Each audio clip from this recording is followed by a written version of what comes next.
Today's piece is Lower Limit by Michael Winter, American composer, written in 2011, revised in 2014. There's a lot of text to explain how the piece works. This is what the score looks like. It effectively, it's just like everything's in 12/8, but only some of the divisions of the beat have notes, right? You get note heads and also numbers from 1 to 3. We'll explain this in a bit. Like if you just go through the score, it's just like that for the whole thing. I think it was probably computer generated, knowing Michael's music. The first 19 pages are the score, and then you have the parts. It's a quartet, so there's 4 parts. So as a performer, that's what you'd be looking at. Then there's a version for 2 staves. I'm assuming this is if you want to play the thing on a piano or something, play along. Then you have the parts, but with numbers 6 through 1, I guess. So yeah, not sure what that's about. It's dedicated to Stephen Wolfram. We'll look up who that is in a second here. Piece consists of 4 parts to be played on 1, 2, or 4 like-sounding instruments. For example, you could do it on one guitarist, with 2 pianos, with 4 cellos, 4 flutes, or string quartet, etc. The performer should be spread around the performance space as far apart as possible. Uh, the sustain of the first part should be very short, approximately equivalent of a single note. The sustain for each successive part is longer, such that there are 4 distinct tiers of tone duration. So, for example, let's say that this person on top is just playing eighth notes and muting whenever they're not playing. Then the second player is playing quarter notes. Maybe the third player, whenever they have a note, there's when they start playing. They have their note sustains like a dotted quarter, and then you have to scroll quite a bit to get to the fourth part. But maybe when they enter, every time they play a note, unless there's an intervening note, it sustains like a whole note or something. Each part consists of 3 different notes, 3 different frequencies or pitches. That's what the numbers 1 through 3 indicate. So the way to discern which pitches each instrument gets, there's a number of ways to do that. The first option is the ensemble sets 12 adjacent harmonic partials, higher in number preferably, of an arbitrary fundamental. So say built off of C sharp 1, you go up the harmonic series and then you use partials like I guess 10 through 22. Option 2, each performer plays 3 pitches that are very close in different tuning systems. See Parch's Genesis of a Music, such that the tuples of the instruments result in different qualities of a chord. So, for example, the first performer plays a C major chord in 3-limit Pythagorean tuning. The second player plays another C major chord, but in 5-limit tuning. And then the third performer plays the same thing in 7-limit tuning, etc. Each performer plays the same 3 partials of an arbitrary fundamental, so not necessarily adjacent. So, for example, take that same C sharp, play partials. If you see a 3, play partial 25. If you see a 2, play partial 13. And if you see a 1, play partial 9. And that goes for all players. As of this revision, this piece has been performed 2 times. The first performance was organized by Chaz Underriner for guitar quartet, and they used option 1 for the pitches. The second performance was organized by Cristián Alvear for guitar duo. Another option was considered, but ultimately not performed. Still, the option was completely viable and is included here as an example of mapping alternative to the ones originally provided. So in that one, they chose 12 natural harmonics and ordered them by the length of the natural decay, such that the mapping is itself based on the tiering of tone durations outlined. Those performers requested that the four parts be collapsed into two, right? Because it's a guitar duo. So that's why he merged parts one and three and then two and four, and then numbered them one through six. So each performer was responsible for six pitches instead of three. So that explains these guys at the end,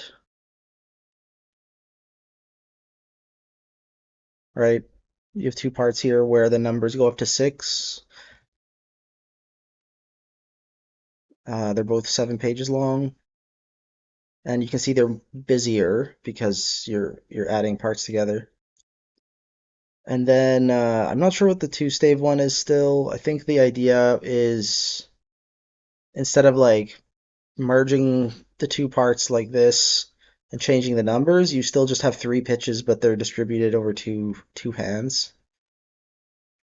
What I don't understand about this like piano score looking thing is there's only one part where there should be two.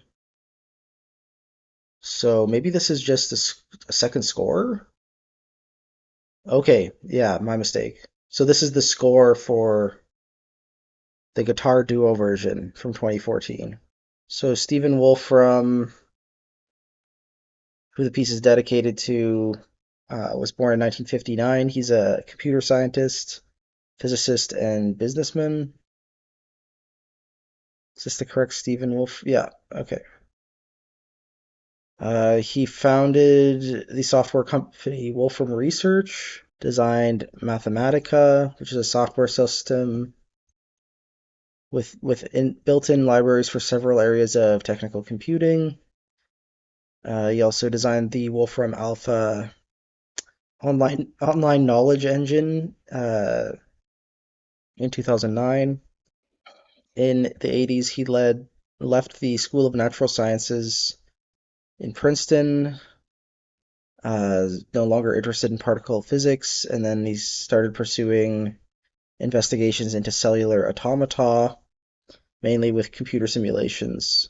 Produced a series of papers investigating the class of elementary cellular automata, conceiving the Wolfram code, a naming system for one-dimensional cellular automata, and a classification scheme for the complexity of their behavior.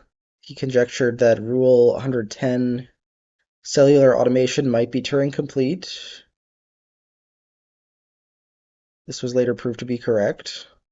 In pop culture, now this is after the composing of this piece of music, Wolfram was the scientific consultant for the film Arrival, where aliens speak to Earthlings through visual language, and he helped depict the logograms that the aliens spoke in, um, based on his Wolfram language.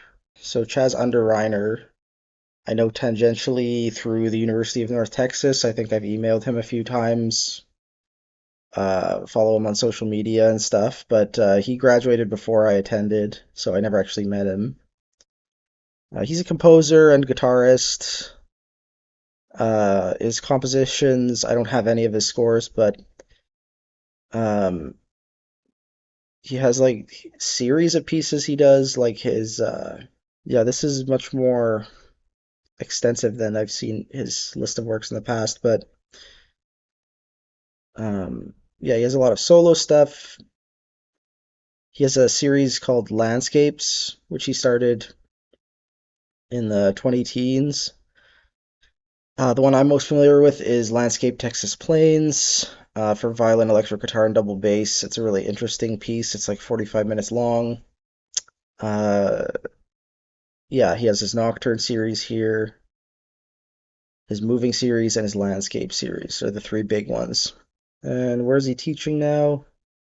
He's an associate professor of digital arts at Stetson University in Dellen, Florida, teaching courses in digital audio, audio recording and production, senior projects, scoring for multimedia, and he runs the Advanced Digital Art Studio. Cristián Alvear is a guitarist, it looks like.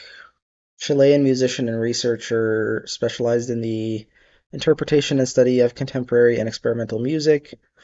DMA from Pontificia Universidad Católica de Chile. I just got that one actually, 2026.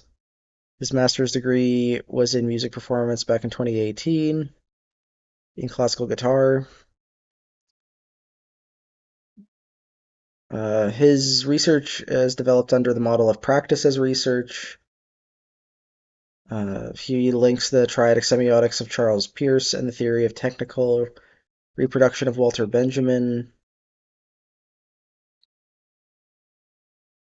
This apparatus allows him to address the problems and possibilities of interpretation in an over-referenced historical present, in which creativity tends to operate as a function of a highly stabilized symbolic system, frequently perform concerts, residencies, and been featured in festivals in Europe, Asia, and America.